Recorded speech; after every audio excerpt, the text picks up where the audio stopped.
अस्सलाम वालेकुम स्टूडेंट्स।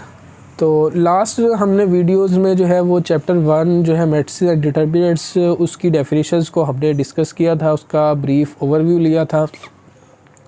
तो आज की वीडियो में हम 9th क्लास के चैप्टर 2 जो है हमारे पास रियल एंड कम्प्लेक्स नंबर्स, उसका हम जो है वो ओवरव्यू लेंगे। उसका ब्रीफ ओवरव्यू मैं आपको डेफिनेशंस का दूंगा। जितनी भी डेफिनेशंस जो है वो चैप्टर में यूज़ होंगी उसको हम आज डिस्कस करेंगे, ताकि जो है आपको चैप्टर की जो है वो एक्सरसाइजेज सॉल्व करने में और उसको समझने में जो है वो आसानी हो जाए। ठीक है, तो हमारे पास चैप्टर 2 है, उसका नेम है रियल एंड कम्प्लेक्स नंबर्स। ठीक है, इसमें दो टाइप्स के नंबर यूज़ होंगे, रियल और कम्प्लेक्स। ठीक है, तो हम इसमें डिस्कस करेंगे कि रियल नंबर क्या होते हैं और कम्प्लेक्स नंबर्स क्या होते हैं, तो इसकी सारी डिटेल हम बताएंगे। तो इसको रियल तक पहुंचने के लिए हमें पहले कुछ और नंबर्स का भी पता होना चाहिए, क्योंकि रियल नंबर जो है वो हमारे पास जो रियल नंबर का सेट होता है वो एक हमारे पास सबसे बड़ा लार्जेस्ट सेट है जो सारे के सारे नंबर्स को अपने अंदर कंटेन करता है।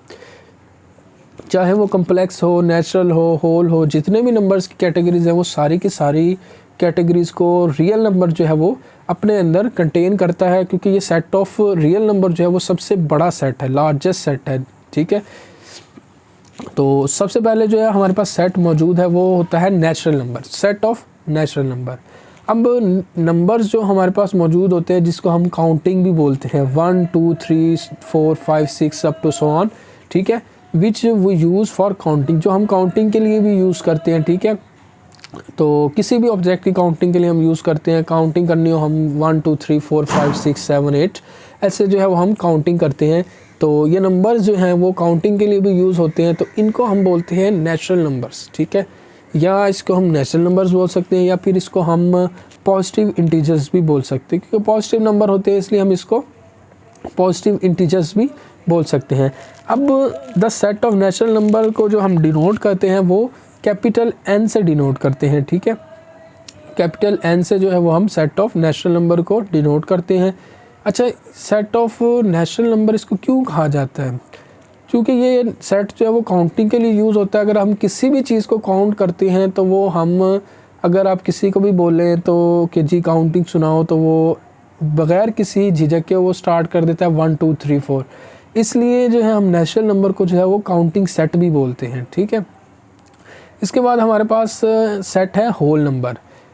अगर नेचुरल नंबर का जो सेट हमारे पास मौजूद होता है उसके अंदर अगर हम ज़ीरो को इंक्लूड कर दें, क्योंकि नेचुरल नंबर के सेट में आप लोगों को पता है कि जो नेचुरल नंबर स्टार्ट होते हैं वो 1 से स्टार्ट होते हैं, 1 2 3 4 5 अप टू सो ऑन। तो इसी तरीके से जो है अगर हम सेट ऑफ नेचुरल नंबर में जो है वो ज़ीरो को इंक्लूड कर दें, ठीक है, अगर ज़ीरो को इंक्लूड कर दें, ज़ीरो से हमारा सेट स्टार्ट हो, यानी कि 0 1 2 3 4 5 अप टू सो ऑन, तो ऐसे सेट को जो है वो हम बोलते हैं whole number, set of whole number. जो सेट ऑफ होल नंबर जो होता है वो उसे हम डिनोट करते हैं W से, कैपिटल W जो है वो डिनोट करता है सेट ऑफ होल नंबर्स को। तो नेक्स्ट हमारे पास जो सेट है वो है set of integers. The set of integers consist positive integers 0 and negative integers and is denoted by capital Z। अब जो सेट ऑफ इंटीजर्स जो होता है उसके अंदर हमारे पास 0 भी मौजूद होगा, नेचुरल नंबर भी मौजूद होंगे, यानी कि होल नंबर भी मौजूद होते हैं और अपना नेचुरल नंबर भी मौजूद होते हैं, लेकिन इसके अंदर पॉजिटिव और नेगेटिव नंबर दोनों मौजूद होते हैं। ये पॉजिटिव और नेगेटिव दोनों नंबर्स मौजूद हैं, उसे हम बोलते हैं इंटीजर्स, सेट ऑफ इंटीजर्स, और इसको हम कैपिटल Z से जो है वो शो करते हैं। उसके बाद हमारे पास सेट है रैशनल नंबर्स। अब हमारे पास जो भी नंबर्स हो, all the numbers of the form P by Q की फॉर्म में जो भी हमारे पास नंबर्स मौजूद होते हैं, जो इंटीजर, और जो वहाँ पर P by Q fractional form को डिस्कस कर रहे हैं हम, P और Q जो हैं वो इंटीजर्स होते हैं, यानी कि वो पॉजिटिव भी हो सकते हैं या फिर नेगेटिव भी हो सकते हैं। दोनों में से हमारे पास कुछ भी हो सकता है, पॉजिटिव हो या नेगेटिव हो, लेकिन अगर P बाई Q की फॉर्म में हो तो उसको हम बोलते हैं सेट ऑफ रैशनल नंबर्स। लेकिन यहाँ पे ये है, जो हमारे पास P बाई Q है वहाँ पे Q जो है वो नॉट इक्वल टू 0 होना चाहिए। अगर हमारे पास Q 0 होगा, क्योंकि Q जो है वो हमारा डिनोमिनेटर में आ रहा है, तो Q अगर 0 हो जाता है तो वो जो है हमारे पास अनडिफाइंड फॉर्म हो जाती है, इसलिए जो डिनोमिनेटर में जो भी नंबर है वो नॉट इक्वल टू 0 होना चाहिए। इसी तरीके से इर्रेशनल नंबर हमारे पास क्या है, the numbers which can not be expressed, ऐसे नंबर्स जिनको हम p/q की फॉर्म में नहीं लिख सकते, नहीं डिनोट कर सकते, यानी कि जो हमारे पास फ्रैक्शनल फॉर्म में नंबर्स ना लिखे जा सके, उनको हम जो बोलते हैं वो हमारे पास इर्रेशनल नंबर्स होते हैं। अच्छा, अब जो हमारे पास सेट ऑफ रैशनल नंबर्स जिसको हम q से डिनोट करते हैं और सेट ऑफ इर्रेशनल नंबर जिसको हम q प्राइम से डिनोट करते हैं। जो सेट ऑफ रैशनल नंबर और सेट ऑफ इर्रेशनल नंबर, इन दोनों को अगर हम यूनियन लें, इनको इकट्ठा करें, तो ये दोनों मिलके हमारे पास बन जाते हैं सेट ऑफ रियल नंबर। तो अब सेट ऑफ रियल नंबर हमारे पास बड़ा सेट है। सेट ऑफ रियल नंबर में मैंने आपको बताया था कि हमारे पास नेचुरल नंबर भी आ गए हैं, होल नंबर भी, इंटीजर भी, रैशनल, इर्रेशनल भी, सारे नंबर्स जो हैं वो सेट ऑफ रियल में कंटेन कर जाते हैं। अब हमारे पास जो सेट अपना रैशनल नंबर्स हैं उसकी कुछ टाइप्स हैं, रैशनल नंबर्स की कुछ कैटेगरीज हैं। तो उसके अंदर जो फर्स्ट वन कैटेगरी है वो हमारे पास है टर्मिनेटिंग डेसिमल फ्रैक्शन। अब टर्मिनेट का मतलब जो है वो ख़त्म हो जाना, टर्मिनेट होना, रुक जाना, ठीक है। तो टर्मिनेटिंग डेसिमल फ्रैक्शन, डेसिमल आपको पता है हम पॉइंट्स को बोलते हैं, पॉइंट इशारिया जो हम उसे बोलते हैं फ्रैक्शन को। अब मतलब हमारे पास ऐसी fraction, the decimal fraction in which there are finite number of digits in its decimal part. अगर हमारे पास डेसिमल पार्ट में जो है वो फाइनाइट डिजिट हो, यानी कि पॉइंट के बाद हमारे पास फाइनाइट डिजिट हो जिनको हम काउंट कर सके, हमारा एक स्पेसिफिक नंबर हो, हमें पता हो कि ये कितने डिजिट्स तक ये वैल्यू है, इसकी फ्रैक्शन कहाँ तक जा रही है। जैसे अगर हमारे पास फॉर एग्जांपल 2/5 है, जब इसको हम फ्रैक्शन में कन्वर्ट करते हैं ये 0.4 आता है, यानी जो इसका डेसिमल पार्ट है एक फाइनाइट नंबर है, इनफाइनाइट नहीं है, कंटिन्यू नहीं है, 0.4 है, यानी कि ये रुक जाता है, स्टॉप हो जाता है, तो इसको हम बोलते हैं हमारे पास जो है वो टर्मिनेट हो गया, ये टर्मिनेटिंग डेसिमल हो गई फ्रैक्शन। आगे हमारे पास है recurring and non terminating decimal fraction. Recurring बोलते हैं कि हमारे पास किसी चीज़ का रिपीट होना, बार बार आना, और नॉन टर्मिनेटिंग का मतलब जैसे टर्मिनेटिंग होता है कि ख़त्म हो जाना, रुक जाना, नॉन टर्मिनेटिंग का मतलब होता है कि जो हमारे पास जो है वो किसी चीज़ का एंड नहीं हुआ, वो कंटिन्यू है। तो अब नॉन टर्मिनेटिंग में ये होगा ऐसी डेसिमल फ्रैक्शन जब हम उसको फ्रैक्शन में कन्वर्ट करते हैं तो कोई भी डिजिट जो है वो डेसिमल पार्ट के बाद जो है वो बार बार जो है वो सेम ऑर्डर में रिपीट होता है और कंटिन्यू ही रहता है, स्टॉप नहीं होता।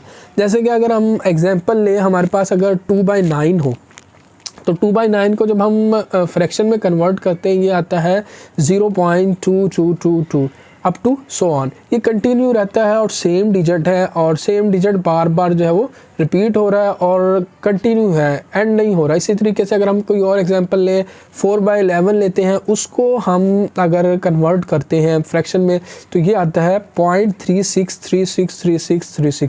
इसी तरीके से जो है ये कंटिन्यू रहता है और सेम डिजिट जो है 36 जो है वो बार बार रिपीट हो रहा है, तो इसलिए हम इसको बोलते हैं नॉन टर्मिनेटिंग रेकरिंग डेसिमल, ठीक है। तो ये हमारे पास दो टाइप्स आ गई हैं रैशनल नंबर्स की, एक था टर्मिनेटिंग डेसिमल फ्रैक्शन और दूसरा था recurring and non terminating decimal fraction, ठीक है। अब हम जो एक कॉन्सेप्ट है, कॉन्सेप्ट ऑफ रेडिकल्स एंड रेडिकेंड्स। अब रेडिकल क्या होता है और रेडिकेंड्स क्या होता है। अब हम कोई भी स्क्वायर रूट वाली टर्म लिखते हैं रेडिकल में, द सिंबल जो स्क्वायर रूट का सिंबल होता है उसको हम बोलते हैं रेडिकल साइन, ठीक है। और जो इंडेक्स जो होता है, index of the radical and the real number a under the radical sign is called the radicand or base, यानी कि जो हमारे पास स्क्वायर रूट का साइन होता है उसको हम बोलते हैं रेडिकल साइन, और जो रेडिकल के अंदर नंबर या जो टर्म मौजूद होती है उसको हम बोलते हैं रेडिकेंड, या फिर हम उसको बोलते हैं बेस, ठीक है। अब बेस एंड एक्सपोनेंट, अब बेस एंड एक्सपोनेंट क्या होता है। In the exponential notation we call a is the base and n is the exponent, यानी कि जो पावर होती है उसको हम बोलते हैं एक्सपोनेंट, और जो जिस नंबर की जिस चीज़ की पावर होती है उसको हम बोलते हैं बेस। बेस और जो पावर होगी उसको हम एक्सपोनेंट बोलेंगे, और जो दूसरी टर्म होगी जिसकी पावर है उसको हम बोलते हैं बेस, ठीक है। आगे हमारे पास डेफिनेशन है कम्प्लेक्स नंबर की। कम्प्लेक्स नंबर क्या होता है। अ number of the form z अच्छा, कम्प्लेक्स नंबर को जो है वो हम जो स्मॉल जी होता है या कैपिटल जी उससे डिनोट करते हैं कम्प्लेक्स नंबर को।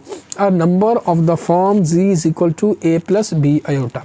ठीक है, ए प्लस बी आयोटा ये हमारे पास कम्प्लेक्स नंबर कहलाता है, और यहाँ पे ए और बी जो है वो दोनों रियल नंबर्स होते हैं, और जो हमारे पास आयोटा मौजूद है, आयोटा की वैल्यू होती है स्क्वायर रूट ऑफ -1।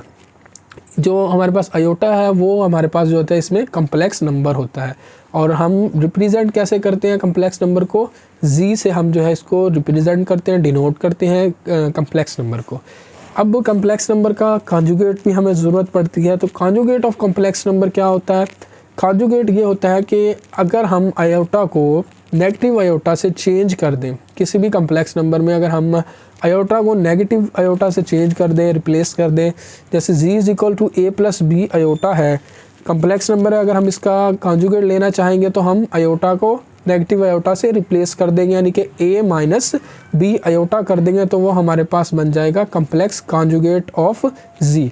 अब कॉन्जुगेट कम्प्लेक्स कॉन्जुगेट जैसे हम अपना कम्प्लेक्स नंबर को जी से डिनोट करते हैं, तो कम्प्लेक्स कॉन्जुगेट को हम जी बार से डिनोट करते हैं, यानी जो कम्प्लेक्स नंबर के हम ऊपर एक बार लगा देते हैं जो हमारा शो करता है कॉन्जुगेट ऑफ कम्प्लेक्स नंबर। तो ये डेफिनेशन थी हमारे पास चैप्टर 2 की, जितनी भी डेफिनेशन थी ये सारी कंप्लीट हो चुकी हैं। तो आई होप आप लोगों को समझ आ गई होगी। तो इंशाल्लाह नेक्स्ट वीडियो में हम मिलेंगे, चैप्टर 3 का ओवरव्यू लेके उसकी डेफिनेशन को हम डिटेल में डिस्कस करेंगे। तब तक के लिए अल्लाह हाफिज़।